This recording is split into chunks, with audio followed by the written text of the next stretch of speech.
عليما صدق الله مولانا العظيم وصدق رسوله النبي الكريم الأمين ونحن على ذلك لمن الشاهدين والشاكرين والحمد لله رب العالمين ببركة إن الله وملائكته يصلون على النبي يا أيها الذين آمنوا صلوا عليه وسلموا تسليما اللهم صل على سيدنا ومولانا محمد كلما ذكره الذاكرون وصل على محمد كلما غفل عن ذكره الغافلون فإن من جودك الدنيا وضرتها ومن علومك علم اللوح والقلم دعا إلى الله فالمستمسكون به مستمسكون بحبل غير منفصم مولاي صل وسلم دائما أبدا على حبيبك خير الخلق كلهم ما إن مدحت محمدا بمقالتي لكن مدحت مقالتي بمحمد لي خمسة أطفي بها حر الوباء الحاتمة المصطفى والمرتضى وابناهما والفاطمة مولاي صل وسلم دائما أبدا على حبيبك خير الخلق كلهم. حمد و صلات کے بعد تمام تعریف، تمام محاسن و مکارم و محامد اسی ذوالجلال والاکرام کے لیے ہے جس نے لفظ کن سے کائنات کی تخلیق فرمائی. تمام زبانوں کی حمد و ثنا صرف اور صرف اسی ذوالجلال والاکرام کے لیے ہے جس نے دنیا میں انسانوں کو پیدا فرمایا اور انسانوں کی ضروریات زندگی کی تمام اشیاء کو مہیا، مسجع، مرصع، مرقع فرمایا. تمام تر تعریفات، تمام تر حمد و ثنا صرف اور صرف اسی رب لم یزل کے لیے ہے جس نے انسانیت کی رشد و ہدایت کے لیے انبیاء کرام علیہم السلام کو مبعوث فرمایا کہ وہ نفوس قدسیہ کاملہ دنیا میں آ کر اللہ کی وحدانیت اور اپنی رسالت لوگوں تک پہنچاتے رہے.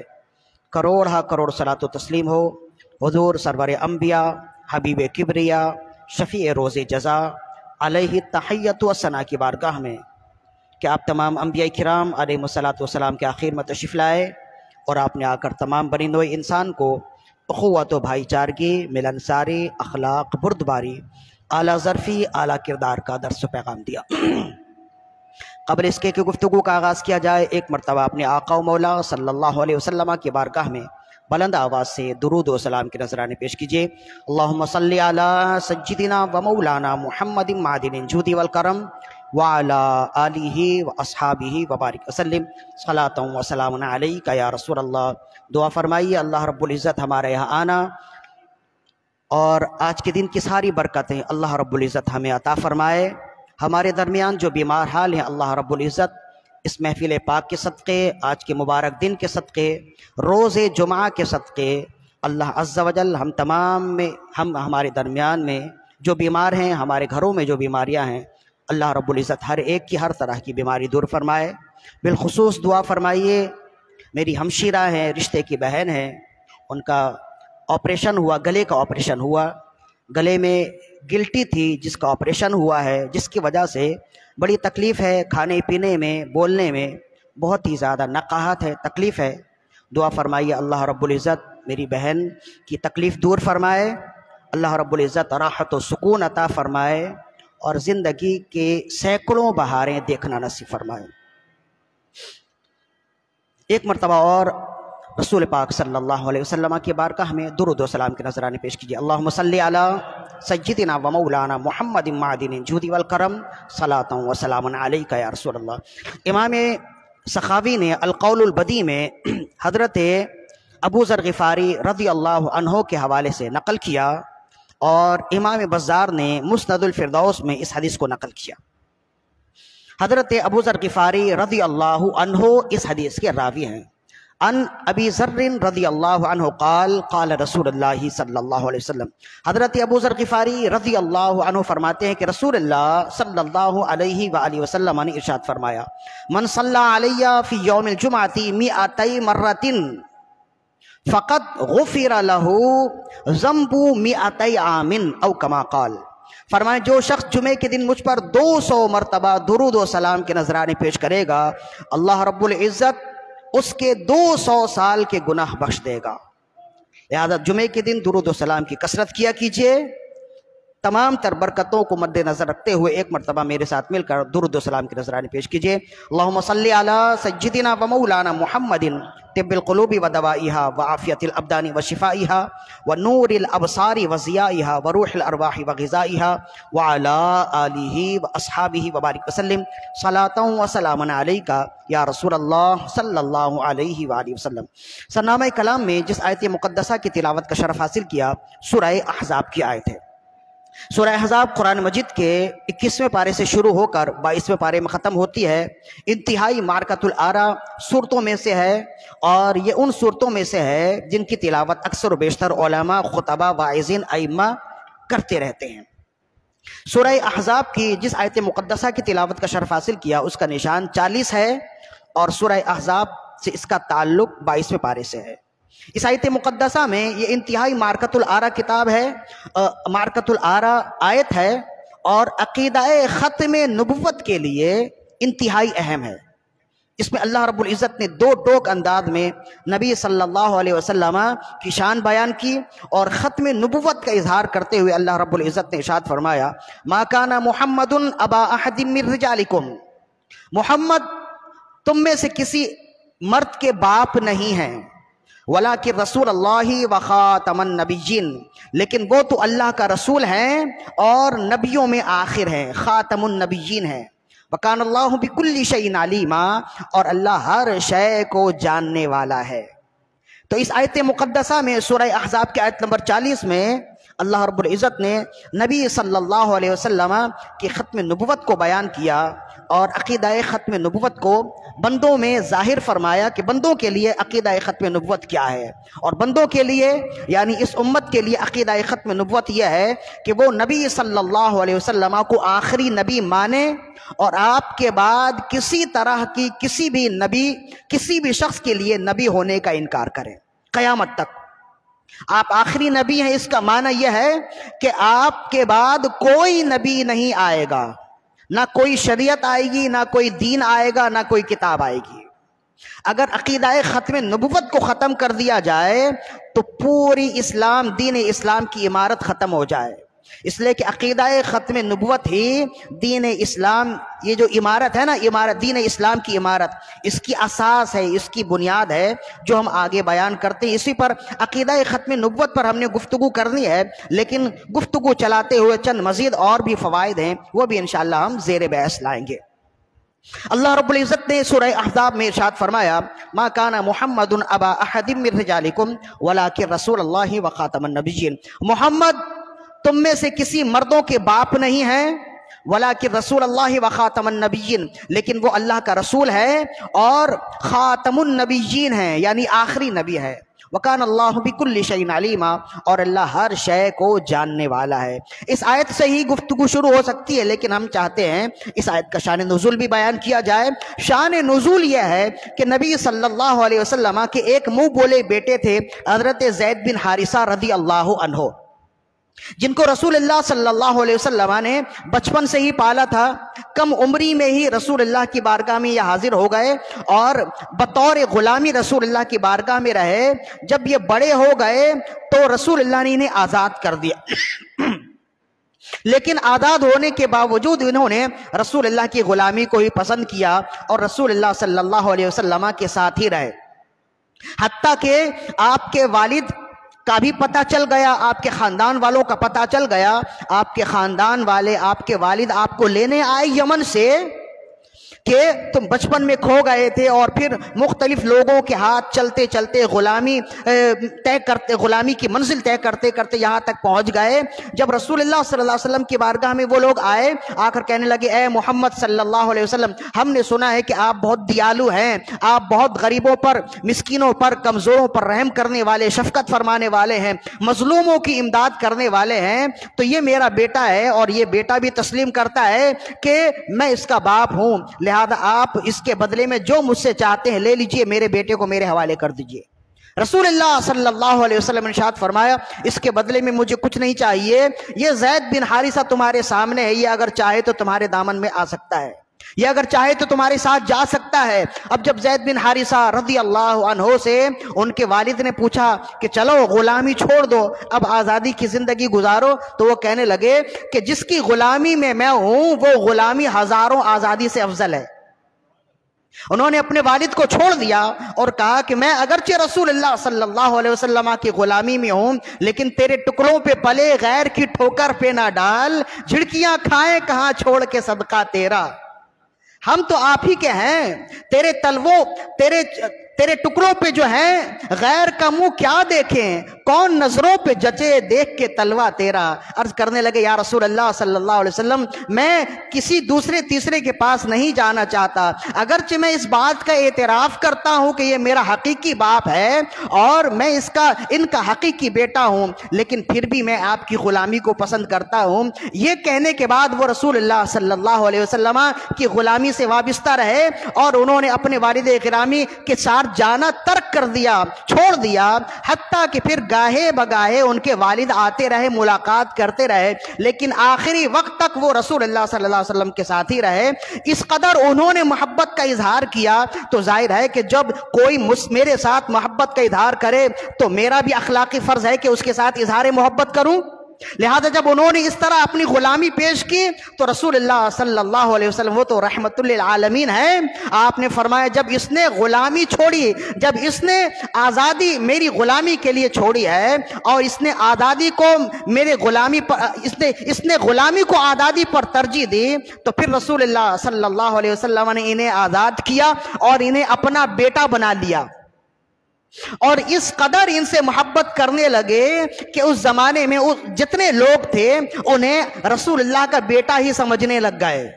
زید بن حارثہ پھر یہ نام بھول گئے، زید بن محمد ہی کہنے لگ گئے، اور یہی سلسلہ چلتا رہا۔ شروعات اسلام کی بات ہے، احکام اسلام آہستہ آہستہ اتر رہے تھے، تو یہ ایک دور تھا کہ لوگ زید بن حارثہ کے بجائے زید بن محمد کہنے لگے، اور رسول اللہ صلی اللہ علیہ وسلم چونکہ ابھی نیا حکم آیا نہیں تھا تو آپ بھی اس معاملے میں خاموش رہے۔ اب کہتے ہیں کہ جب یہ کچھ مزید اور زیادہ عمر کو آئے تو رسول اللہ صلی اللہ علیہ وسلم نے ان کے لیے اچھا رشتہ دیکھا اور ان کا نکاح کر دیا۔ کچھ عرصے کے بعد ان کا نکاح نہیں چلا اور آپس میں ہم آہنگی ذہنی ہم آہنگی نہ ہونے کی وجہ سے ان دونوں کے درمیان میں علیحدگی ہو گئی۔ زید بن حارثہ رضی اللہ عنہ نے اپنی اہلیہ جناب زینب بنت جحش رضی اللہ عنہ ان کو طلاق دے دی۔ اب جب طلاق دے دی تو کہتے ہیں کہ پھر ضرورت کے پیش نظر رسول اللہ صلی اللہ علیہ وسلم نے عدت گزارنے کے بعد ان سے نکاح کر لیا۔ اب جب رسول اللہ صلی اللہ علیہ وسلم نے زینب بنت جحش رضی اللہ عنہا سے نکاح کر لیا تو اس زمانے کے لوگ کہنے لگے یہ عجیب بات ہے کہ سسر نے اپنی بہو سے نکاح کر لیا، محمد صلی اللہ علیہ وسلم نے اپنے بیٹے کی بیوی سے نکاح کر لیا، مطلقہ بیوی سے۔ یہ اچھی طرح یاد رکھیے، شریعت میں یہ ہے کہ بیٹے کی بیوی سے سسر کبھی بھی نکاح نہیں کر سکتا، بھلے وہ اس کے عقد میں رہے یا اسے طلاق دے دے، کوئی دوسرا اس سے نکاح کر سکتا ہے لیکن سسر نکاح نہیں کر سکتا۔ یہ مساہرت کے احباب میں سے ہیں، مساہرت کے احکام میں سے ہیں۔ تو رسول اللہ صلی اللہ علیہ وسلم نے جب ان سے نکاح فرما لیا تو لوگ کہنے لگے کہ انہوں نے اپنے بیٹے کی بیوی سے نکاح کر لیا، حالانکہ یہ تو اس زمانے میں بھی غلط بات تھی، شریعت میں بھی حرام ہے۔ تو پھر جب لوگوں کے درمیان میں یہ بات رائج ہونے لگی تو اللہ رب العزت نے ان کے اس عقیدے کی تردید کی، ان کے اس بات کی تردید کرتے ہوئے قرآن مجید کی آیت نازل فرمائی اور فرمائے بیٹا تو جب ہوگا جب محمد صلی اللہ علیہ وسلم کا بیٹا ہونا ثابت ہو۔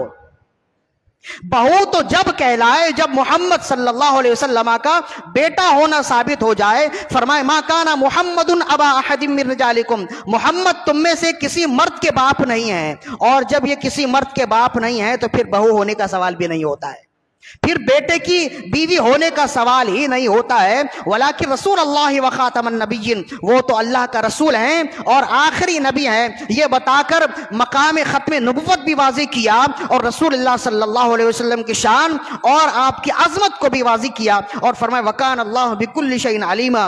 تم جو محمد صلی اللہ علیہ وسلم کے بارے میں غلط بیانیاں دے رہے ہو، غلط بیانی کر رہے ہو، اللہ رب العزت اسے بھی جانتا ہے. لہذا جب یہ آیت نازل ہو گئی پھر رسول اللہ صلی اللہ علیہ وسلم نے منع فرما دیا اور فرمایا خبردار زید بن حارثہ کو زید بن محمد اب نہ کہا کرو، انہیں ان کے والد کے نام سے پکارو. اب زید بن محمد نہ کہنا اس لیے کہ لے پالک بیٹا اس کے لیے ضروری ہے کہ اس کا نام وہی ہو جو اس کے اصل باپ کا نام ہے، اس کے نام کے ساتھ وہی نام جوڑا جائے جو اس کا اصل باپ ہے. لہذا میں نے تو اسے محبت سے پالا، اسے جوان کیا، اس کا نکاح کیا، لیکن بہرحال جو اس کا اصل باپ ہے، جو ان کے اصل والد ہیں، انہی کا نام ان کے ساتھ جوڑا جائے. اور پھر قرآن مجید کی دوسری آیت بھی نازل ہوئی ادعوہم لآبائہم هو اقسط عند اللہ. جتنے ایسے لوگ ہیں جو غلام ہیں تو انہیں لینے کے بعد، جو لے پالک ہیں وہ بچوں کو لینے کے بعد اپنا نام اس بچے کے ساتھ نہ جوڑیں بلکہ انہیں ان کے اصل باپ کے ساتھ جوڑیں، ان کے نام کے ساتھ اصل باپ کو شمار کیا جائے. جب یہ آیت کریمہ نازل ہوئی رسول اللہ صلی اللہ علیہ وسلم نے زید بن حارثہ مشہور فرما دیا اور زید بن محمد کہنے سے منع فرما دیا. تب لوگوں کو معلوم ہو گیا کہ ہم جو کہہ رہے تھے اصل میں ہماری سوچ کی غلطی تھی، ہماری فکری غلطی تھی. محمد الرسول اللہ نے جو عمل کیا ہے عین اخلاق کے مطابق ہے، عین شریعت کے مطابق ہے. تو پھر قرآن مجید کی آیت کریمہ نازل ہوئی ما کان محمد ابا احد من رجالکم. اب اس سے دو باتیں ہیں جو ہم سے جو ثابت ہوتی ہیں، بلکہ تین فوائد ہیں. بالکل جلدی جلدی یہ تینوں فوائد سن لیجئے تاکہ پھر جو ہے نا ہماری گفتگو بھی مکمل ہو جائے گی اور جہاں تک ہم لے جانا چاہتے ہیں اللہ کرے ہم لے جانے میں کامیاب ہو جائیں. سب سے پہلی بات جو اس آیت کریمہ اور اس کے شان نزول سے ہمیں معلوم ہوتی ہے کہ تمام مسلمانوں کی اخلاقی اور دینی ذمہ داری ہے، بالخصوص علماء کی اخلاقی اور دینی ذمہ داری ہے کہ جب معاشرے میں کوئی بد عملی اور بے اعتقادی پھیلے تو فوراً اس کا سد باب کرے. یہ ایک بد عملی پھیل رہی تھی نا اور بد اعتقادی پھیل رہی تھی، بد عقیدگی پھیل رہی تھی. لوگ محمد صلی اللہ علیہ وسلم پر الزام لگا رہے تھے، بد عقیدگی پھیل رہی تھی نا، فوراً اس کا سد باب کیا گیا اور وہیں اس کا سر کچل دیا گیا. اگر تاخیر کی جاتی تو نہ جانے یہ گمراہی کہاں تک جاتی، جس سے معلوم ہوا کہ قیامت تک کے لیے مسلمانوں کا اخلاقی فریضہ ہے اور علماء اور تمام اکابرین امت کا یہ اخلاقی فریضہ ہے جب بھی معاشرے میں کوئی بد عملی پھیلے یا بد اعتقادی پھیلے یہ ان کے لیے لازم ہے کہ فوراً اس کا سد باب کریں، فوراً اس کی بیخکنی کریں تاکہ وہ گمراہی پھیلنے نہ پائے. یہ اس آیت کے شان نزول سے سب سے پہلی بات ہمیں سمجھ میں آتی ہے. یہ ایسا نہیں ہے کہ انسان ایک دوسرے پر ٹالے اور کہے کہ یہ میرا کام نہیں ہے، یہ اس کا کام ہے، یہ اس کا کام نہیں، یہ فلاں کا کام ہے. یہ امر بالمعروف و نہی عن المنکر، یعنی برائی کو دیکھ کر اسے روکنے کا کام یہ جس طرح علماء کی ذمہ داری ہے ویسے ہی تمام مسلمانوں کی ذمہ داری ہے. اگر علماء نہیں کریں گے، اپنی ذمہ داری ادا نہیں کریں گے، وہ پکڑے جائیں گے. اسی طرح عام مسلمان اگر اپنی ذمہ داری کما حق کو ادا نہ کریں وہ بھی پکڑے جائیں گے. ہم جس معاشرے میں رہتے ہیں قدم قدم پر ہمیں برائی نظر آتی ہے لیکن ہم میں وہ جرت نہیں ہے کہ ہم اس برائی کو برائی کہہ سکیں. یہی تو بیان کیا رسول اللہ صلی اللہ علیہ وسلم نے. آپ نے فرمایا اگر تم میں جرت نہیں ہے برائی کو برائی کہنے کا تو تم اس جگہ سے ہٹ جاؤ، ان کے ساتھ شامل ہو کر برائی میں اضافہ نہ کرو اور برے لوگوں میں ان کے اجتماع میں اضافے کا باعث نہ بنو، تم وہاں سے نکل جاؤ. اس زمانے میں انسان اگر اس کے اوپر اگر اس کی عزت نفس پہ بات آ جائے تو وہ بہت کچھ بول دے گا، اس کی عزت نفس پہ بات آئے تو بہت بپھر جائے گا، لیکن اس کے سامنے شریعت کی خلاف ورزی کی جائے، دین کی خلاف ورزی کی جائے، رسول اللہ صلی اللہ علیہ وسلم کے احکامات کو پائمال کیا جائے تو وہاں کا انسان اور اس زمانے میں اس زمانے زمانے میں انسان وہاں پر کھڑا رہتا ہے، تماشے دیکھ رہا ہوتا ہے، اس میں اتنی جرت نہیں ہوتی کہ وہ اس گناہ کو گناہ کہے، جبکہ یہ ہر ایک کی ذمہ داری، فقط مولوی کی ذمہ داری نہیں ہے، علماء کی ذمہ داری نہیں ہے، تمام مسلمانوں کی ذمہ داری ہے۔ اور یہ قرآن مجید نے بیان کیا، فرمائے کنتم خیر امت اخرجت للناس تأمرون بالمعروف وتنہون عن المنکر، تم بہترین امت ہو جو تمام لوگوں سے نکالی گئی ہو، اور تمہاری بہترین امت ہونے کی وجہ کیا ہے؟ اس کی وجہ سوائے اور کچھ نہیں، اس کی وجہ فقط یہ ہے کہ تم نیکی کی ترغیب دیتے ہو اور جہاں گناہ دیکھو اس سے منع کرتے ہو۔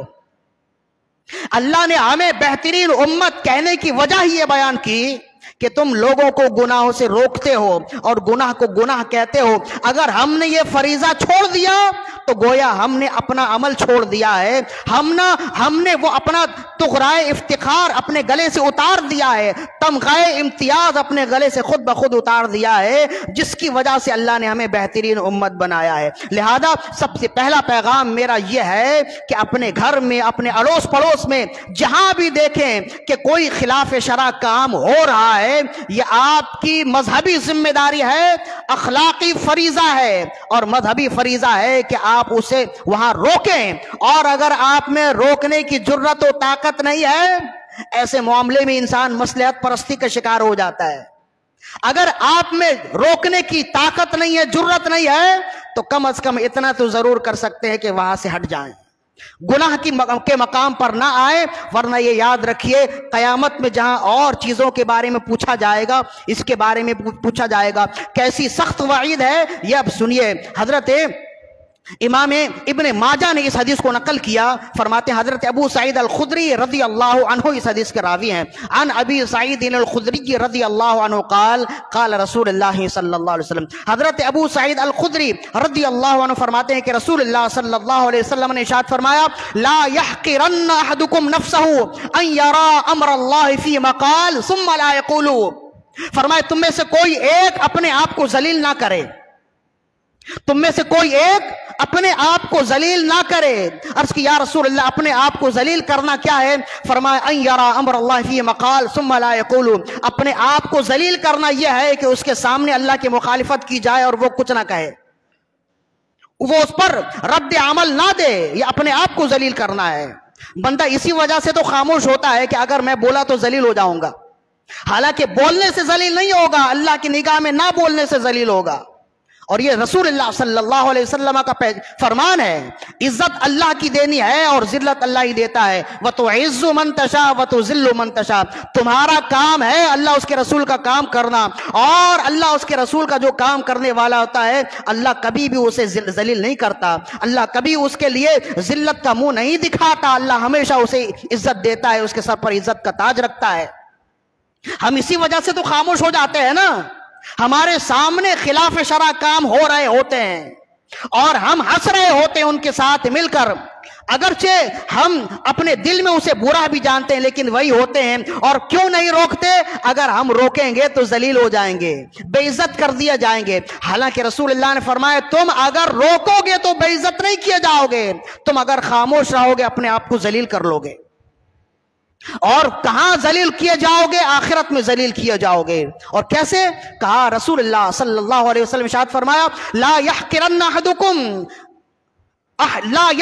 احدكم نفسه ان يرى امر الله في مقال ثم لا يقول، تم میں سے کوئی ایک اپنے آپ کو ذلیل نہ کرے، اور اپنے آپ کو ذلیل کرنا یہ ہے کہ اس کے سامنے اللہ کی اور اس کے رسول کی مخالفت کی جائے اور وہ اس کا رد عمل نہ دے، وہ اسے منع نہ کرے۔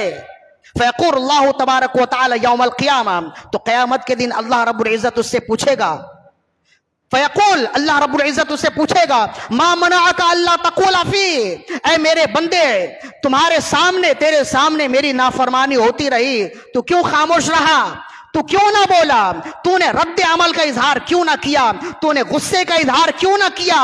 فیقول العبد، تو بندہ کہے گا، ربی خشیت الناس، اے رب میں لوگوں سے ڈرتا تھا، میں لوگوں سے ڈرتا تھا، اس وجہ سے میں نے رد عمل نہیں دیے، میرے سامنے تیری نافرمانی ہوتی رہی اور میں خاموش رہا۔ فیقول اللہ عز وجل، تو اللہ عز وجل فرمائے گا، انا احق ان تخشا، تمہیں لوگوں سے ڈرنا تھا، میں زیادہ حقدار تھا کہ تم مجھ سے ڈرتے۔ لوگوں سے ڈر کے تمہارے سامنے میری نافرمانی ہوتی رہی اور تم لوگوں سے ڈر کے خاموش رہے. تمہیں چاہیے تھا کہ مجھ سے ڈر کے بولتے. اگر تم وہاں بولتے تو آج یہاں عزت افزائی ہوتی. تم وہاں نہ بولے، اس وجہ سے آج یہاں ذلت اور خواری تمہارے لیے مقدر ہے. تو کیسی وعید ہے اس حدیث میں جسے ابن ماجہ نے نقل کیا. ابو سعید الخدری رضی اللہ عنہ اس کے راوی ہیں. لہذا اگر موقع پہ ہی برائی کو روک دیا جائے تو وہ برائی آگے نہیں بڑھے گی، ورنہ آپ جانتے ہیں برائی بہت تیزی سے پھیلتی ہے. نیکی کے مقابلے میں گناہ، اچھائی کے مقابلے میں برائی تیزی کے ساتھ پھیلتی ہے. لہذا اس کے لیے ہر ایک کو اپنا فریضہ انجام دینا چاہیے، ہر ایک کو اپنا عمل کرنا چاہیے. امر بالمعروف و نہی عن المنکر، یعنی نیک کاموں کا حکم دینا اور برے کاموں سے روکنا. جس طرح یہ علماء کرام، خطبہ، واعظین کی ذمہ داری ہے، ویسے ہی آپ میں سے ہر ایک کی ذمہ داری ہے. اسی وجہ سے رسول اللہ نے ایک مقام پہ فرمایا کلکم راعٍ وکلکم مسئول عن رعیتہ. تم میں سے ہر ایک ایسا شخص ہے، ہر ایک اپنے زیر 10 لوگوں کا نگران ہے اور ہر ایک سے اس کے بارے میں پوچھا جائے گا. تم سے پوچھا جائے گا کہ تمہارے سامنے میرے نبی کی نافرمانی ہوتی رہی، تمہارے سامنے میری نافرمانی ہوتی رہی، تم نے کیا رد عمل دیا؟ تو اگر تم رد عمل نہیں دیتے، اگر تمہارے سامنے اللہ اس کے رسول کی نافرمانی ہوتی ہے اور تم خاموش ہو، تو پھر تیار رہ جاؤ اللہ کی بارگاہ میں جواب دینے کے لیے. یا تو یہاں کی ذلت اٹھا لو یا وہاں کی ذلت اٹھا لو. اور ہم یہ سمجھتے ہیں یہاں اگر کوئی اللہ اس کے رسول کے لیے بات کرے گا، غصے کا اظہار کرے گا، غضب کا اظہار کرے گا، اللہ اسے عزت کا تاج پہنائے گا. لیکن یہاں اگر خاموش رہے تو وہاں ذلت ہے. لہذا سب سے پہلی بات جو ہمیں معلوم ہوئی کہ معاشرے میں جیسے ہی کوئی بدعقیدگی پھیلے، بدعملی پھیلے، فوراً اس کا سدباب کرنا یہ ہر مسلمان کے لیے ضروری ہے اور بالخصوص علماء کرام کے لیے ضروری ہے. ہاں یہ بات ضرور ہے کہ ہر مقام کے لیے حکمت عملی ہوتی ہے. کہیں غصے کا اظہار کرنا ضروری ہوتا ہے اور کہیں محبت سے تبلیغ کرنا ضروری ہوتا ہے. یہ ہر وہ شخص جو سلیم الفطرت ہے وہ جانتا ہے کہ کس مقام پر ہم نے غصے کا اظہار کرنا ہے اور کس مقام پر ہم نے اس بات کو رد بھی کرنا ہے اور محبت کا اظہار بھی کرنا ہے، تاکہ وہ اس کے دل میں اللہ اس کے رسول کی محبت بھی آ جائے، غلطی کو غلطی تسلیم بھی کر لے اور ناراضگی بھی نہ ہو. یہ حکمت عملی ہے جو ہمارے علماء کرام نے ہمیں بتایا اور عمل کر کے دکھایا ہے. بہرحال ہر زمانے میں موقع ایک جیسے نہیں ہوتے، الگ الگ مواقع ہوتے ہیں. کہیں اگر دین اسلام کی نافرمانی ہو رہی ہے، اللہ اس کے رسول کی نافرمانی ہو رہی ہے، تو آپ کے لیے ضروری ہے غضب کا اظہار کریں، غصے کا اظہار کریں. اور بعض مواقع ایسے ہوتے ہیں جہاں غصے کا اظہار نہ کریں، اگر محبت سے ہی بات بن جاتی ہے تو محبت سے ہی بات بنا لیں تاکہ وہ بھی ناراض نہ ہو اور آپ کا تبلیغی فریضہ بھی مکمل ہو جائے. بالکل اسی طرح جیسے حضرت سری سقطی رضی اللہ عنہ کے بارے میں آتا ہے. ہمارے سلسلہ طریقت کے امام ہیں سری سقطی رحمت اللہ علیہ. بہر معروف و سری معروف دے بے خود سری، جن دے حق میں گن جنید باصفا کے واسطے. حضرت سری سقطی معروف کرخی کے پیر صاحب ہیں، معروف کرخی کے خلیفہ ہیں اور سری سقطی کے خلیفہ ہیں جنید البغدادی رضی اللہ عنہ. تو یہ سلسلہ ذہب ہے، یہ سلسلہ طریقت ہے جو ہمارا ہے. حضرت مولا علی رضی اللہ عنہ سے ہاتھ چلتے چلتے حضرت سری سقطی تک 10واں ہاتھ پہنچتا ہے سلسلہ طریقت میں ہمارا. تو حضرت سری سقطی بہت بڑے اللہ کے ولی گزرے ہیں. کہتے ہیں کہ جب ایک مقام سے گزر رہے تھے، نماز پڑھ کے نکلے، بازار سے گزر رہے تھے تو دیکھا ایک شرابی شراب میں مست ہے اور زمین پر گرا ہوا ہے، نہ اسے اپنے لباس کا ہوش ہے، نہ ارد گرد کے ماحول کا ہوش ہے، اور اسی بے ہوشی کی حالت میں، اسی نشے کی حالت میں وہ اللہ اللہ اللہ اللہ اپنی زبان سے کہہ رہا ہے. سری سقطی رضی اللہ عنہ نماز پڑھ کے نکلے، جب وہاں سے گزر ہوا تو اچانک آپ نے دیکھا تو رک گئے. جب قریب گئے تو دیکھا کہ وہ تو بالکل نشے میں مست پڑا ہوا ہے اور اسے اپنا ہوش ہی نہیں ہے اور وہ زبان سے اللہ اللہ کہہ رہا ہے. آپ نے کہا کہ یہ نشے میں اس قدر مست ہے، نشے میں اس قدر بدہوش ہے، اسے معلوم نہیں ہے کہ اپنی ناپاک زبان سے کس پاک ذات کا نام لے رہا ہے.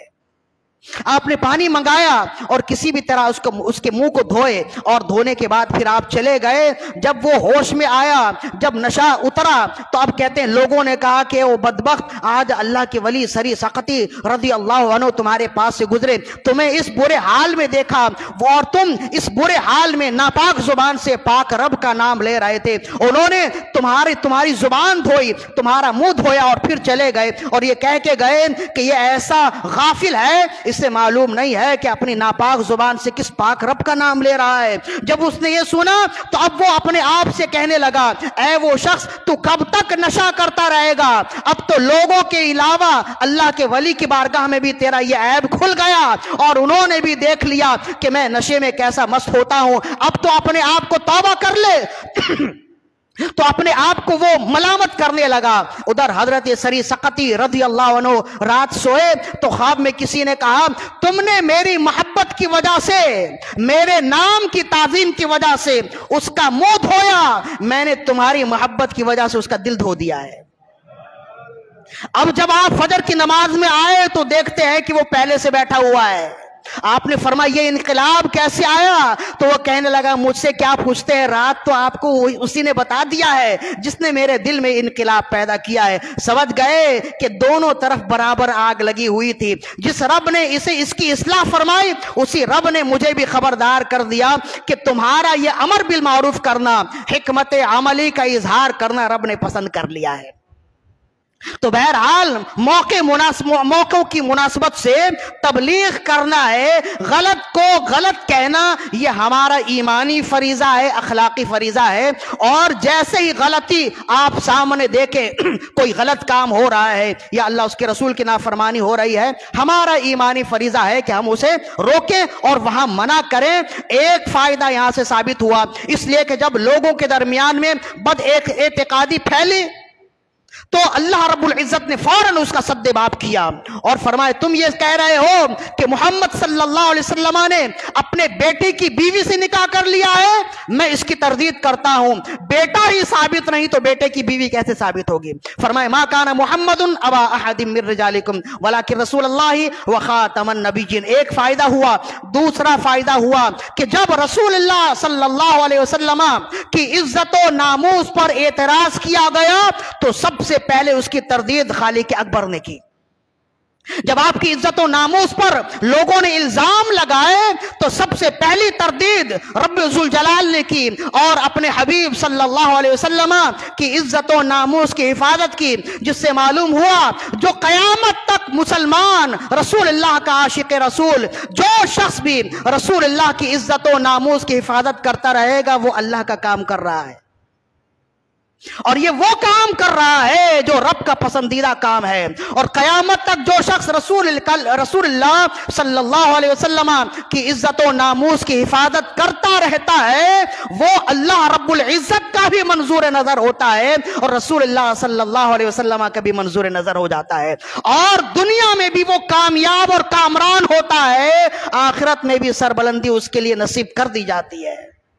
کیوں؟ اس لیے کہ رسول اللہ صلی اللہ علیہ وسلم کی عزت و ناموس کی حفاظت یہ وہ عظیم فریضہ ہے جو رب ذوالجلال کا پسندیدہ عمل ہے. قرآن مجید کی ہر آیت کو آپ دیکھیں, جب بھی کفار مکہ نے یا مشرکین نے رسول اللہ پر الزام لگایا تو فوراً خالق اکبر اس الزام کی تردید فرماتا ہے اور اپنے حبیب صلی اللہ علیہ وسلم کی شان بیان کرتا ہے اور یہ بتاتا ہے قیامت تک کے لیے میرا پسندیدہ بندہ اور محمد رسول اللہ کا سچا امتی, سچا عاشق رسول وہ ہے کہ جب بھی رسول کریم صلی اللہ علیہ وسلم کی عزت و ناموس کی بات آئے گی تو پھر وہ دائیں بائیں نہیں دیکھے گا, وہ فوراً کہے گا لبیک یا رسول اللہ.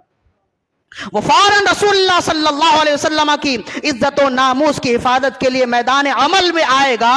یہ پیغام ملتا ہے اس آیت کریمہ سے. یہ دوسرا پیغام ہے, اس لیے کہ رسول اللہ صلی اللہ علیہ وسلم پر جب اعتراض ہوا, جب آپ کی عزت و ناموس پر حملہ کیا گیا, سب سے پہلے خالق اکبر نے, رب کائنات نے اس کی تردید کی, جس سے معلوم ہوا کہ قیامت تک کے لیے جو بھی رسول اللہ صلی اللہ علیہ وسلم کی عزت و ناموس پر پہرا دے گا وہ اللہ والا کام کر رہا ہے, وہ واقعی اللہ والا ہے, وہ واقعی رسول اللہ کا عاشق رسول ہے. اور ایسے لوگ پھر مرتے نہیں ہیں، ایسے لوگ قیامت تک کے لیے زندہ رہتے ہیں، ایسے لوگ پھر مرتے نہیں ہیں۔ کیوں؟ اس لیے کہ جو آپ پر مر جاتا ہے وہ ہمیشہ کے لیے زندہ ہو جاتا ہے، جو آپ کے لیے مرتا ہے وہ ہمیشہ کے لیے زندہ ہو جاتا ہے۔ منبر و محراب سے اس کے تذکرے ہو رہے ہوتے ہیں، اس کی نیک نامی بیان ہوتی رہتی ہے۔ اب دیکھیے کہ رسول اللہ صلی اللہ علیہ وسلم کی عزت و ناموس کی حفاظت صحابہ کرام کی نظر میں کیسی اہمیت رکھتی ہے، اب اس کا مطالعہ کیجئے۔ ایک بڑے جلیل و قدر تابعی گزرے ہیں، ابو مسلم الخولانی رحمہ اللہ، رضی اللہ عنہ بھی کہہ سکتے ہیں، تابعی ہیں، سن ہجری 155 میں آپ کی پیدائش ہے۔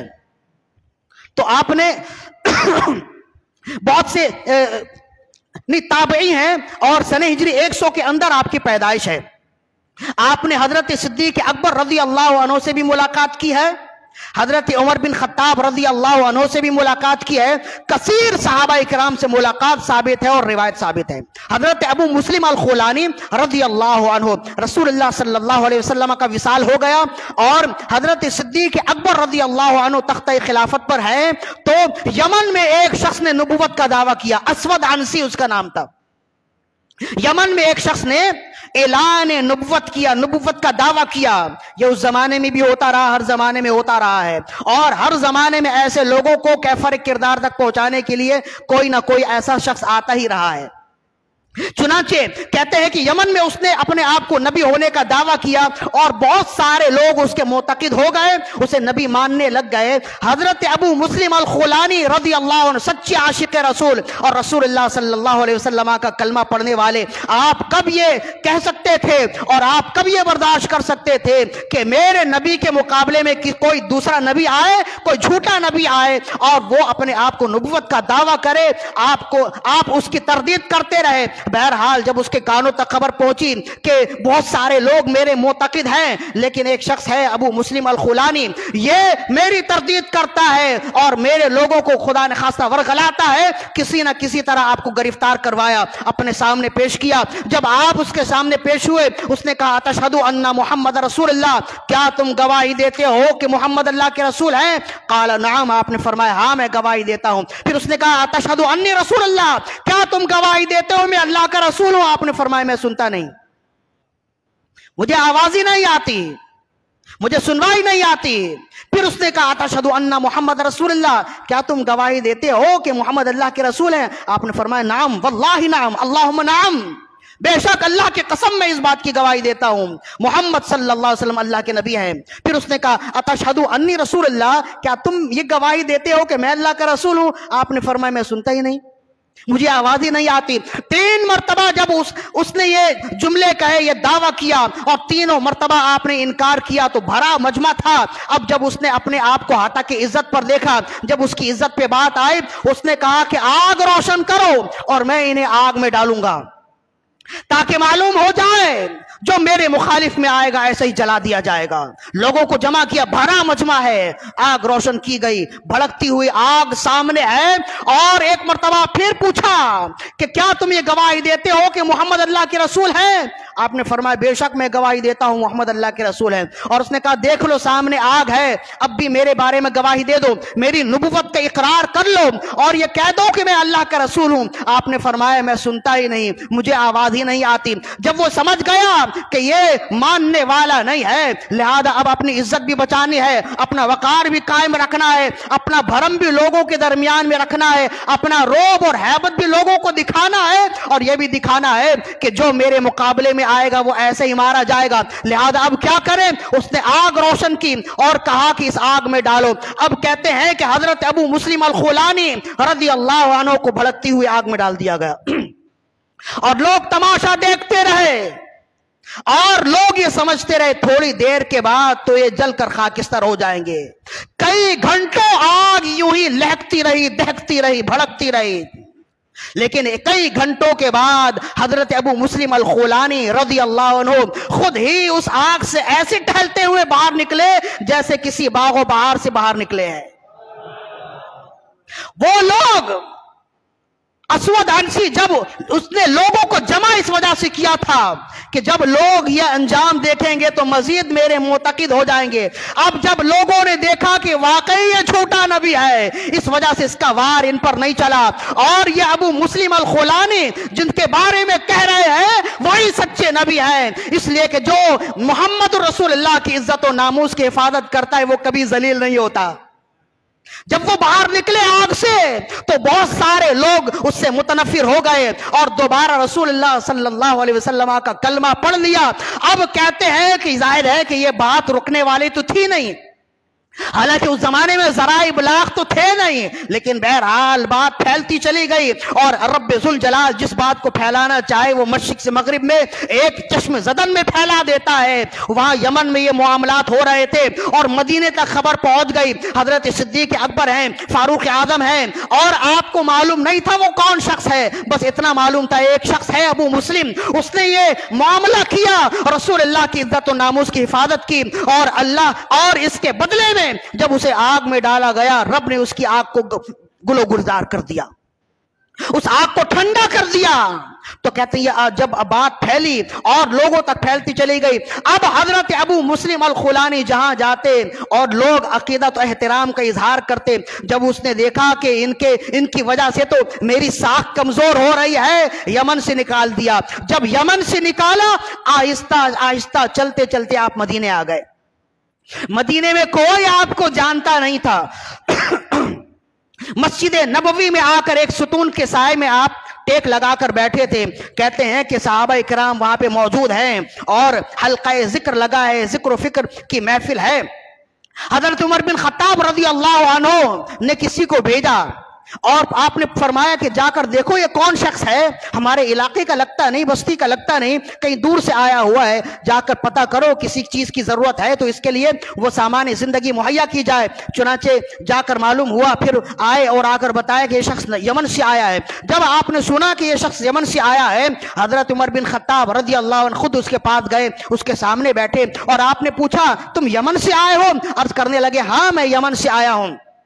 تو آپ نے فرمایا میں نے سنا ہے کہ وہاں اللہ کا ایک ایسا بندہ ہے، رسول اللہ کا ایسا وفادار ہے جس کے ساتھ رب ذوالجلال نے ایسا معاملہ کیا کہ ساری دنیا میں اس کی کرامت مشہور ہے، اور اس نے رسول اللہ صلی اللہ علیہ وسلم کی عزت و ناموس کی حفاظت کی تو اللہ نے اس کی عزت و ناموس کی حفاظت کی ہے. کیا تم وہاں تھے؟ کیا تم اس بندے سے ملے ہو؟ کیا تم نے اسے دیکھا ہے؟ کیا تم اس وقت تھے جب یہ معاملہ ہو رہا تھا؟ اس نے کہا اللہم نعم، میں وہی شخص ہوں، میں ہی وہ ہوں جس کے بارے میں خبر یہاں تک پہنچ گئی ہے، میں ہی وہ ہوں جس نے رسول اللہ صلی اللہ علیہ وسلم کی عزت و ناموس کی حفاظت کی. تو اللہ نے مجھے وہ مقام و مرتبہ دیا ہے کہ اللہ نے میرے لیے آگ کو گلو گلزار کر دیا ہے. جب آپ نے یہ سنا انہیں کھڑا کیا اور کھڑا کر کے ان کے پیشانی کا چوما. فقبلا ما بین یدی ما بین عینی، آپ نے ان کے پیشانی کو بوسہ دیا. ثم جاء بھی، پھر ہاتھ پکڑ کے لائے. فاجلسا بینہ و بین ابی بکر، اور پھر بیٹھے اور انہیں بھی بٹھا دیا. اس طرح کہ ایک طرف حضرت صدیق اکبر تھے، دوسری طرف حضرت عمر بن خطاب تھے.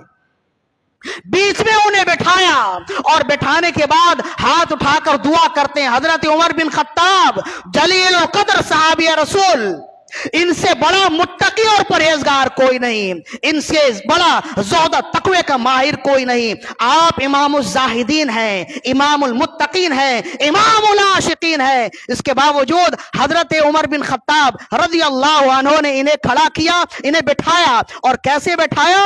فاجلسا بینہ و بین ابی بکر، اس طرح سے بٹھایا کہ ایک طرف آپ خود تھے اور دوسری جانب حضرت صدیق اکبر رضی اللہ عنہ تھے. بیچ میں بٹھایا. کتنا بڑا مقام و مرتبہ ہے. یار غار کے سامنے بیٹھنے والا بھی ہیبت رکھتا ہے، یار غار کی محفل میں بیٹھنے والا بھی اپنی قسمت پہ ناز کرتا ہے. لیکن یہ ایسا شخص ہے جو صحابی نہیں ہے لیکن یار غار نہیں. ایک طرف حضرت عمر ہیں، دوسری طرف صدیق اکبر ہیں، بیچ میں بیٹھے ہوئے. حضرت عمر بن خطاب رضی اللہ عنہ نے ہاتھ اٹھا کر دعا کی اور کہا الحمدللہ الذی لم یمتنی حتی ارانی فی امتی محمد من فعل به کما فعل ابراہیم. سب تعریف اس رب کے لیے ہے جس نے مجھے موت نہیں دی حتیٰ فرمایا کہ میرے نبی صلی اللہ علیہ وسلم کی امت میں رب نے مجھے ایسے شخص کو دکھایا جس کے ساتھ رب نے وہی معاملہ کیا جو اپنے خلیل کے ساتھ کیا تھا۔ ایک طرف اللہ کے نبی خلیل ابراہیم علیہ نبینا علیہ الصلوۃ والسلام، ان کے لیے آگ گلزار ہوتی ہے، تو دوسری طرف حضرت ابو مسلم الخولانی رضی اللہ عنہ کے لیے آگ گلزار ہوتی ہے۔ امام ابن جوزی نے صفت الصفوہ میں بہت تفصیل سے اس روایت کو نقل کیا، اور پھر کہتے ہیں علماء کرام نے اس روایت کو نقل کرنے کے بعد ارشاد فرمایا، لوگوں قیامت تک کے لیے تمہارے لیے یہ حکم ہے اور اس میں درس موجود ہے کہ جو معاملہ ابو مسلم الخولانی کے ساتھ ہوا اور اس معاملے کے بعد صحابہ کرام نے جو ان کی پذیرائی کی ہے، یہ اس بات کی دلیل ہے کہ دنیا میں عقیدہ محمد میں یا عقیدہ اسلام میں جو مقام و مرتبہ عقیدہ ختم نبوت کا ہے، کسی اور چیز کا نہیں ہے۔ اور مذہب اسلام میں، امت محمد میں جو مقام و مرتبہ اس شخص کا ہے جو رسول اللہ صلی اللہ علیہ وسلم کی عزت و ناموس کی حفاظت کرنے والا ہے، کسی دوسرے کا نہیں ہے۔ ہم اس زمانے میں اگر بیان کریں تو ہو سکتا ہے کہ کوئی کہے یہ سیاسی گفتگو ہے یا سیاسی بیان ہے، اب ان کا کیا کیا جائے؟ حضرت عمر بن خطاب رضی اللہ عنہ حضرت صدیق اکبر رضی اللہ عنہ کے بیچ میں بٹھاتے ہیں، جبکہ میں نے کہا کہ ان کی محفل تو ایسی ہے کہ ان کی محفل میں عشق والوں سے نہ پوچھ کے کدھر بیٹھ گئے، ان کی محفل میں غنیمت ہے جدھر بیٹھ گئے۔ عشق والوں سے نہ پوچھ کدھر بیٹھ گئے، ان کی محفل میں غنیمت ہے جدھر بیٹھ گئے۔ بات دیدار کی ہے، کام تکلم کی نہیں، خواہ ادھر بیٹھ گئے خواہ ادھر بیٹھ گئے۔ وہاں تو اس محفل میں، ان کی محفل میں بیٹھنے والے ہی خوش قسمت ہیں، لیکن یہ کیسے خوش قسمت ہے؟ مجھے نہیں ملا کہ کسی غیر صحابی کو اتنا بڑا مقام ملا ہو جو حضرت ابو مسلم الخولانی کو ملا ہے۔ اور کیوں ملا ہے؟ فقط اس وجہ سے کہ انہوں نے رسول اللہ صلی اللہ علیہ وسلم کی حرمت اور عزت کی پاسداری کی اور عقیدہ ختم نبوت کو ببانگ دہل بیان کیا۔ 7 ستمبر، یہ ستمبر کا مہینہ ہے نا، 1974 7 ستمبر 1974 یہ دن ہے جس دن پاکستان میں قانون کے مطابق قادیانیوں کو کافر قرار دیا گیا۔ قادیانی، اس سے پہلے قادیانی اپنے آپ کو مسلمان کہتے تھے اور اپنی عبادت گاہ کو مسجد کہتے تھے، اپنی کتاب کو قرآن کہتے تھے، ان کی مسجد سے اذان بھی ہوتی تھی، کلمہ طیبہ بھی لکھتے تھے۔ یہ 7 ستمبر ایسا دن ہے، یہ کیا ہی خوش عقیدگی ہمارے لیے، اور ہمارے لیے کیا ہی خوبصورت بات ہے کہ 6 ستمبر یوم دفاع پاکستان ہے اور 7 ستمبر یوم دفاع عقیدہ ختم نبوت ہے۔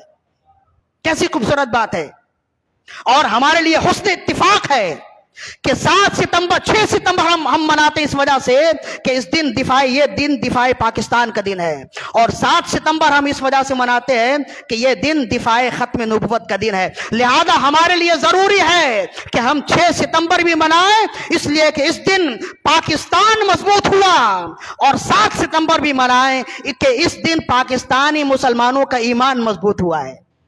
اس دن کافر قرار دیے گئے، قادیانی کافر قرار دیے گئے، اور کیسے کافر قرار دیے گئے؟ یہی دن تھا، اور یہ ایک دن میں نہیں ہوا، مہینوں کی جد و جہد ہے۔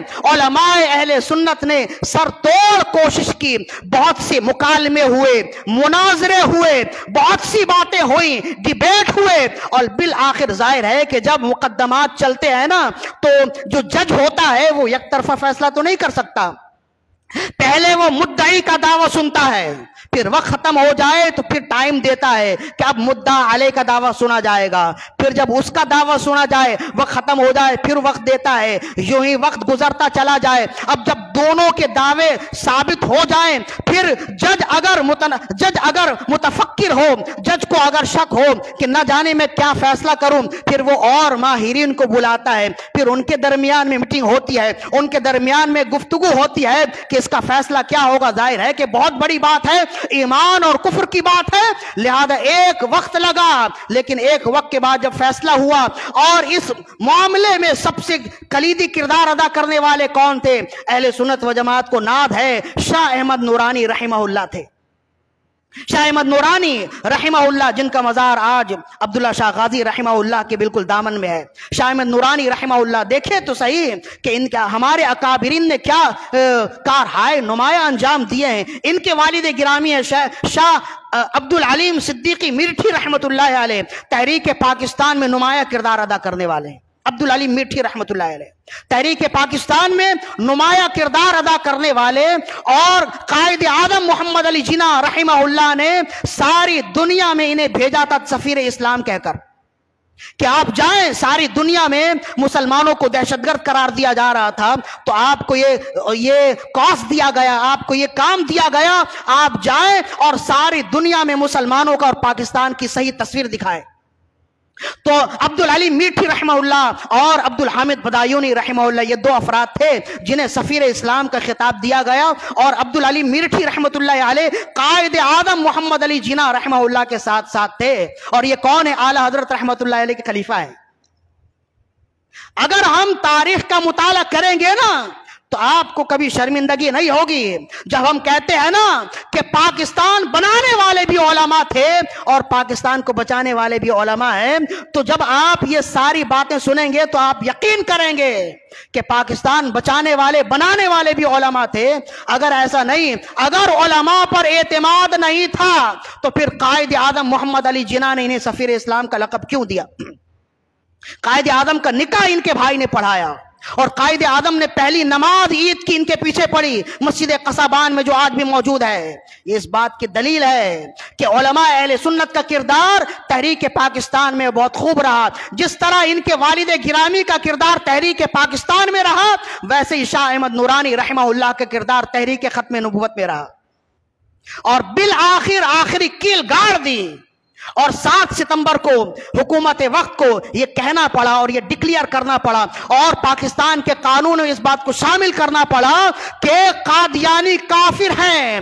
اور پھر اس کے بعد سے یہ لکھ دیا گیا پاکستان کے آرٹیکل 298C 298C، یہ آرٹیکل نمبر ہے، اور یہ آرٹیکل نمبر جو ہے نا یاد رکھیے، یہ قادیانیوں کے لیے موت کا پھندا ہے۔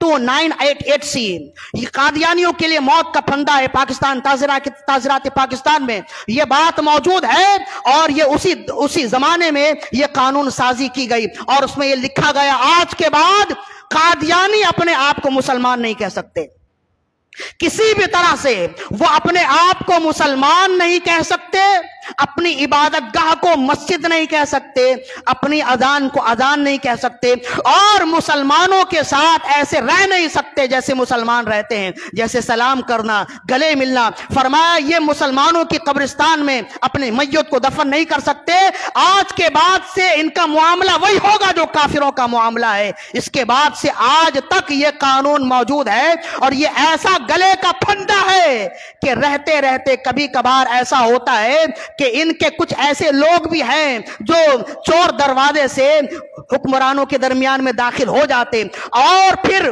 ان کی سب سے پہلی کوشش یہی ہوتی ہے کہ اس قانون کو تعزیرات پاکستان سے نکال دیا جائے۔ ابھی کچھ عرصے پہلے بھی یہ سلسلہ چلا تھا نا، چور دروازے سے اس میں ترمیم کرنے کی کوشش کی گئی، لیکن وہ جانتے ہیں کہ یہ اتنا آسان نہیں ہے جتنا آسان وہ سمجھ رہے ہیں۔ لہذا قادیانیوں کو کافر قرار دینا یہ شرعی طور پہ بھی ہے، اور ہم چونکہ پاکستانی ہیں لہذا قانونی طور پہ بھی ہمارے لیے لازم ہے قادیانیوں کو کافر قرار دیں، اور دو ٹوک کہیں، بغیر جھجک کے کہیں، بغیر روک ٹوک کے کہیں کہ وہ کافر ہیں۔ جس طرح سے اور کافر ہیں ویسے ہی، بلکہ ان کے بارے میں تو ہے کہ یہ کافر و مرتد ہیں۔ کافروں کا حکم تھوڑا کم ہوتا ہے، مرتد کا حکم اس سے زیادہ ہوتا ہے۔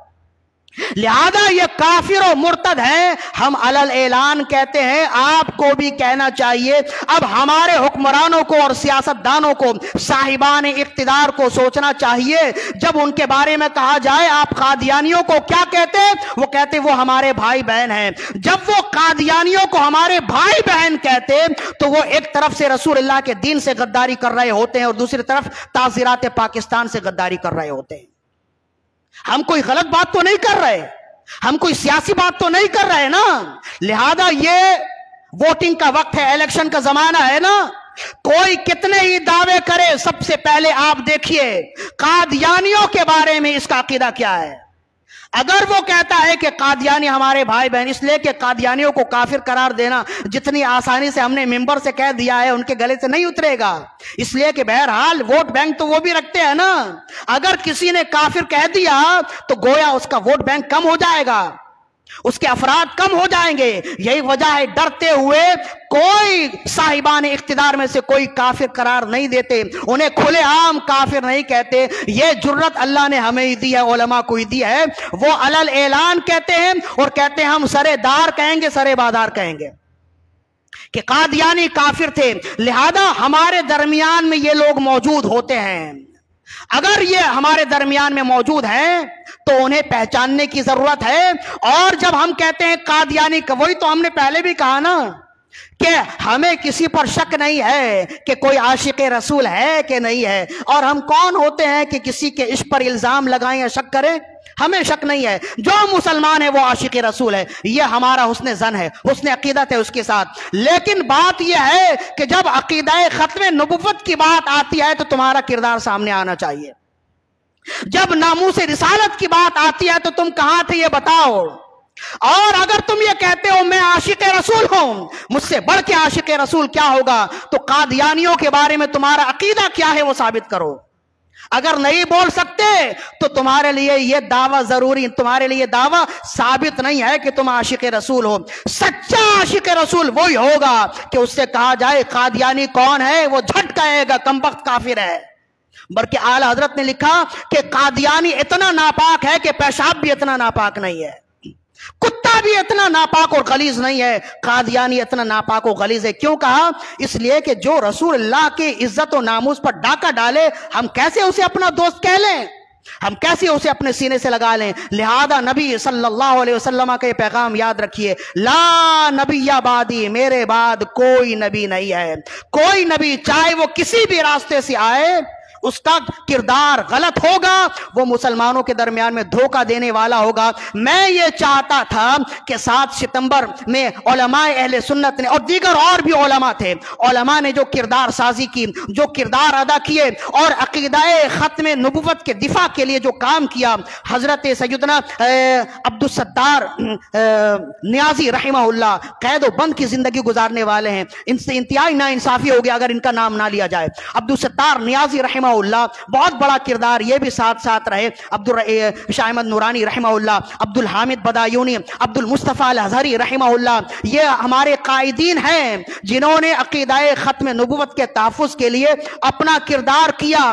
شاہ احمد نورانی رحمہ اللہ کے بارے میں آتا ہے کہ آپ نے فقط عقیدہ ختم نبوت کے تحفظ کے لیے پنجاب کا دورہ 1 مہینے میں 24,000 میل کا دورہ کیا، سفر کیا، فقط پنجاب کے مسلمانوں کو عقیدہ ختم نبوت بتانے کے لیے اس زمانے میں۔ اس لیے کہ جب ووٹنگ ہو تو یہ بھی ساتھ دیں اور کہیں کہ ہاں قادیانی کافر ہیں۔ جب لوگوں کو معلوم ہی نہیں کہ قادیانیوں کا عقیدہ کیا ہے اور وہ کیا دعویٰ کرتے ہیں تو لوگوں کو کیسے معلوم ہوگا؟ یہی بریف کرنے کے لیے، یہی لوگوں کو باور کروانے کے لیے شاہ احمد نورانی رحمہ اللہ نے 24,000 میل کا سفر کیا اس زمانے میں پنجاب کے شہر میں۔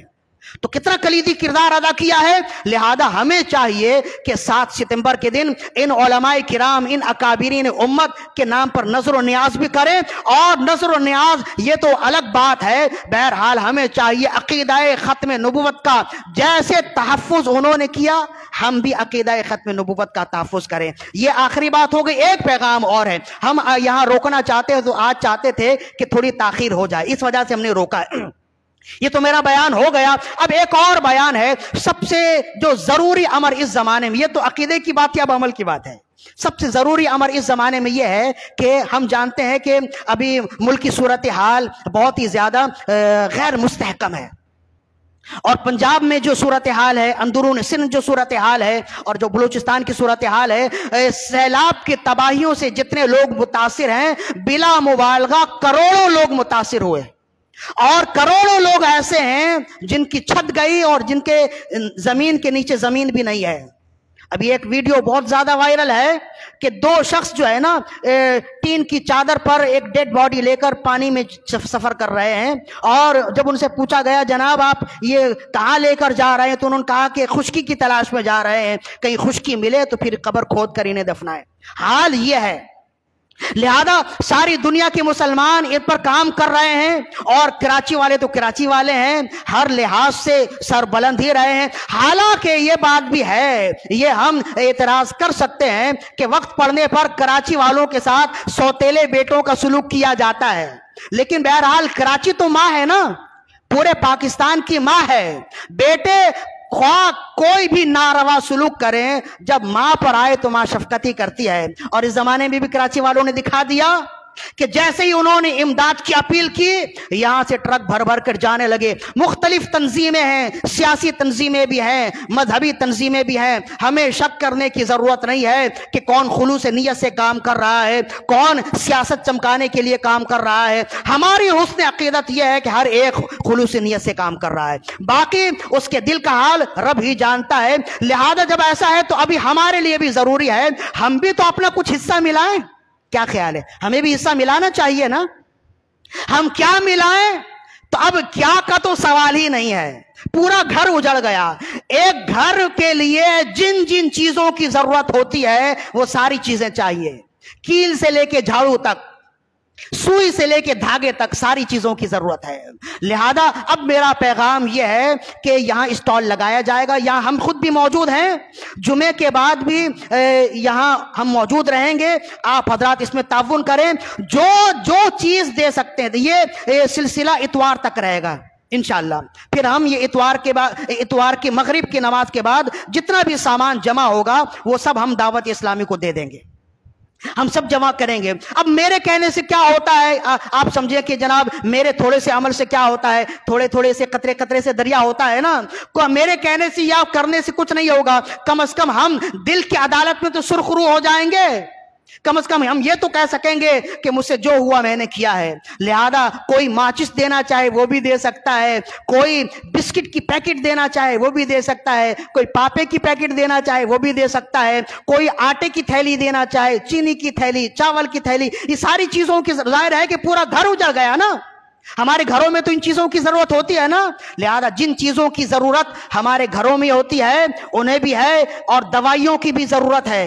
ظاہر ہے کہ جب پانی کھڑا ہے تو وبائی امراض بھی پھیل رہے ہیں، وہاں بیماریاں بھی زیادہ ہو رہی ہیں، جو دوائیوں کے بارے میں کچھ سوچ بوجھ رکھتے ہیں وہ دوائی بھی دے سکتے ہیں۔ لہذا میرا پیغام یہ ہے، بلکہ میرا تو جی چاہتا ہے بھی جھولی پھیلا دوں اور آپ سے کہوں کہ آ کر ایک ایک کر کے ڈالنے لگ جائیں۔ تو میرا پیغام یہ ہے کہ جمعے کی نماز کے بعد آپ تمام حضرات، یہاں مؤذن صاحب بھی موجود ہیں، میں بھی موجود ہوں، آپ تمام حضرات سے گزارش ہے اگر ابھی ہے نقدی تو نقدی بھی دے سکتے ہیں، گھر جائیں اہلیہ سے مشورہ کر لیں، اور ان کے مشورے کے ظاہر ہے کہ آپ اپنے گھر والوں کو بھی بھوکا نہیں رکھیں گے، یہ کوئی نہیں کہتا، لیکن جو آپ سے ہو سکتا ہے یہ تعاون ضرور کریں۔ تقریباً مساجد میں یہ مہم چل رہی ہے، تو ہم نے کہا کہ ہمیں بھی خالی نہیں رہنا چاہیے، ہم بھی اس مسجد کے ہیں اور ہمارے اطراف میں بھی لوگ موجود ہیں، کچھ اہل خیر بھی ہیں، اکثر غریب بھی ہیں۔ یہ بات بھی طے ہے کہ موجودہ مہنگائی کی وجہ سے ہر ایک پریشان ہے، اور بارشوں کی وجہ سے کاروبار بھی اتنا اچھا نہیں ہے، لیکن بہرحال اس پر تو ہم نے بھی تو کچھ کرنا ہے نا، ساری دنیا کام کر رہی ہے تو ہم نے بھی کچھ کرنا ہے۔ اپنی ضمیر کی عدالت میں سرخرو ہونے کے لیے اب آپ تمام حضرات سے بھی گزارش ہے، اس کار خیر میں حصہ لیجئے۔ جمعے کی نماز کے بعد، عصر کی نماز کے بعد، مغرب میں، عشاء میں، اور کل ظہر عصر مغرب، اور پھر پرسوں فجر ظہر عصر مغرب عشاء تک انشاءاللہ یہاں یہ مہم ہے۔ آپ جو سامان لائیں گے انشاءاللہ مسجد میں ہی رکھیں گے، اور جب سامان زیادہ ہو جائے اور پھر عشاء کی نماز کے بعد انشاءاللہ دعوت اسلامی کے جو ذمہ داران ہیں ان سے بات ہو گئی ہے، انشاءاللہ وہ یہاں سے آئیں گے اور سامان لے جائیں گے۔ اور اس بات کا یقین رکھیے کہ آپ کا جو بھی دیا ہے وہ انتہائی محفوظ ہاتھوں میں ہی منتقل ہوگا انشاءاللہ۔ تو یہ کیا خیال ہے، اس پر بھی ہمیں عمل کرنا چاہیے؟ بولیے، کرنا چاہیے نا؟ تو سب نے ارادہ کیا ہے کہ کریں گے، تو اب عشاء جمعے کی نماز کے بعد جو ہے نا آپ حضرات اس پر تعاون کیجئے، اور یہاں 3 دنوں تک یہ سلسلہ رہے گا۔ اگر کوئی میرے ہاتھ میں دینا چاہتا ہے میرے ہاتھ میں دے، مؤذن صاحب ہیں مؤذن صاحب کے ہاتھ میں دے، اور بھی ہمارے نوجوان ساتھی ہوتے ہیں یہاں کام کر رہے ہوتے ہیں، آپ خود اگر جمع کرنا چاہیں آپ خود آ جائیں جمع کریں، اس میں کوئی رکاوٹ نہیں ہے، کسی کا خریدا ہوا کسی کی خریدی ہوئی ذمہ داری نہیں ہے۔ آپ خود اگر آ کر کیا کہتے ہیں کہ اپنی خدمت پیش کرنا چاہتے ہیں، خود آ کر اپنی خدمات پیش کرتے ہیں۔ اللہ تعالیٰ سے دعا ہے کہ رب ذوالجلال ہماری آج کی حاضری اپنی بارگاہ میں قبول و مقبول فرمائے۔ وما علینا الا البلاغ المبین۔